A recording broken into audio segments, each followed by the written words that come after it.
तहरीरी मुतालबात के लिए बानी पीटीआई से मुलाकात ज़रूरी है। हुकूमत मुलाकात का बंदोबस्त कराए।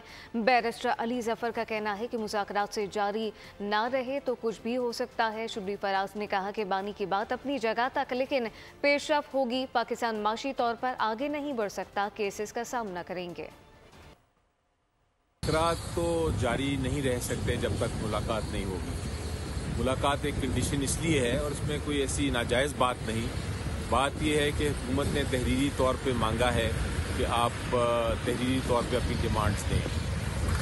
वो तहरीरी तौर पे डिमांड्स देने से पहले एक मीटिंग ज़रूरी है मुज़ाकराती टीम की। स्टेबल कोई बात नहीं, वो तो अपनी जगह पर है, लेकिन असल चीज़ क्या है, रोज़गार के मौके पैदा करना है। जब तक आपकी इकॉनमी में ग्रोथ नहीं होगी तो आप अपने जो है रोज़गार के मौके फराहम नहीं कर सकते। सब्सक्राइब करें और बेल दबाएं ताकि कोई खबर रह न जाए।